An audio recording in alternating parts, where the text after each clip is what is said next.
Assalamualaikum warahmatullahi wabarakatuh. Innal hamdalillah nahmaduhu ta'ala wa nasta'inu bihi wa nastaghfiruh. Asyhadu an la ilaha illallah, asyhadu anna Muhammadan abduhu wa rasuluh. Para jamaah dan teman-teman sekalian, kita akan bicara tentang ahamiyatud-din, ya. Mengapa kita harus beragama? Ya, mengapa kita harus beragama? Sebaiknya ketika kita akan membicarakan sesuatu, ya, maka kita awali dari ta'rif, ya, atau definisinya agar kita tidak berbeda pendapat. Ya, sebab kalau kita bicarakan sesuatu dan kita tidak kompak, ya, tentang benda yang akan kita bicarakan itu, maka ini berpeluang akan menimbulkan perbedaan pendapat yang sangat tajam. Ini seperti orang yang misalnya orang buta ngomongin gajah, tergantung yang dia pegang apa. Jadi kalau orang buta itu ngomongin gajah dan kebetulan dia pegang ekornya, maka dia akan mengatakan gajah itu panjang karena yang dipegang ekornya. Orang buta yang ngomongin gajah tapi yang dipegang telinganya, kebayang oleh kita, maka dia akan mengatakan bahwa gajah itu lebar, ya, dan seterusnya. Nah, demikian juga dengan agama.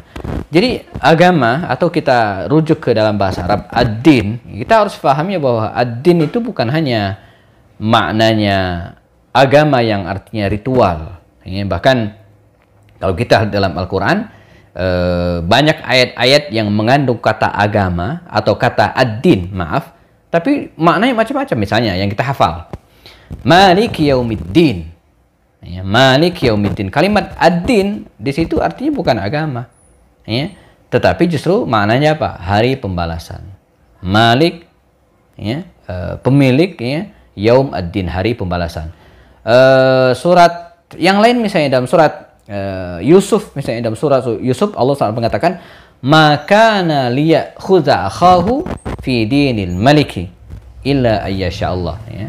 Nah, ayat 76 dari surat Yusuf, Allah mengatakan kalimat ad-din atau kalimat fi dinil malik itu bukan agama artinya, ya, tetapi artinya kekuasaan, ya, atau pemerintahan atau kerajaan.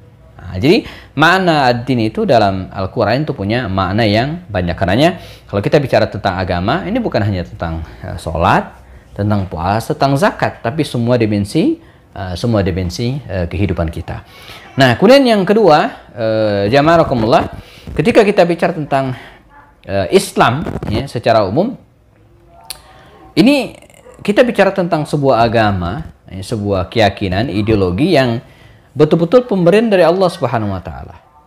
Ya. Jadi, kalaulah agama lain itu diambil dari pencetusnya, ya, diambil dari pendirinya, tapi Islam tidak. Misalnya agama Buddha, ya, itu diambil dari pendirinya, ya, Siddhartha Buddha Gautama yang lahir pada tahun 560 sebelum Masehi, ya, sehingga agama seperti dengan agama Buddha. Hindu, ya, juga demikian, ya. Kemudian agama apa lagi? Zoroaster, ya, juga diambil dari pendirinya, Zoroaster yang meninggal tahun 583 sebelum Masehi, ya. Kemudian bahkan agama Nasrani, ya, Nasran itu kan diambil dari sebuah wilayah di Palestina, ada namanya wilayah Nasran, ya, tempat dia diyakini kelahiran Nabi Isa alaihissalam. Jadi Nasran itu adalah orang Nasrani, ya, orang Nasran, orang yang lahir di Nasran, sehingga pengikutnya disebut dengan Nasrani. Satu hal yang harus kita pahami bahwa Islam ini bukan hanya agama pemilik Rasulullah SAW, Muhammad SAW, tapi menjadi agama semua nabi-nabi sebelum beliau. Terakhir, di kita ada pembagian, ada agama wahyu dan ada agama ar-ra'yu, ya, ada agama samawi dan ada agama al-ardi, agama ardi. Nah, selama ini kita menganggap bahwa agama samawi itu Islam, Kristen dan Yahudi. Padahal kalau kita lihat karakternya, sungguhnya yang layak disebut agama samawi itu hanyalah Islam. Sementara agama Yahudi dan Nasrani tidak bisa disebut sebagai agama samawi lagi karena mereka sudah mengalami perubahan-perubahan. Ya, jadi kalau kita lihat misalnya definisi dan ciri-ciri agama wahyu itu, ya, pertama, secara pasti dia dapat ditentukan munculnya, artinya dia bukan tumbuh dari kesepakatan sebuah masyarakat. Jadi bukan Kalau Pancasila itu kan berdasarkan kesepakatan, sehingga tidak disebut agama. Kesepakatan aja. Islam itu bukan kesepakatan. Jadi nilai-nilai dan ajaran Islam itu bukan kesepakatan, tapi betul-betul tuntunan langsung dari Allah Subhanahu wa taala. Kemudian yang kedua disampaikan oleh Rasul, pilihan Allah Subhanahu wa taala. Nah, jadi bukan tokoh yang ujuk-ujuk datang dengan penuh kontroversi dan seterusnya, enggak. Dibawa oleh seorang Rasul, seorang utusan Allah Subhanahu wa taala. Kemudian ajarannya itu bersifat tetap, dia tidak berubah-ubah. Makanya Islam itu dari zaman Nabi sampai sekarang, sholatnya tetap, dia tidak berubah. Sholatnya 5 waktu, enggak mentang-mentang sekarang sibuk, kemudian kita sholatnya 3 saja, enggak.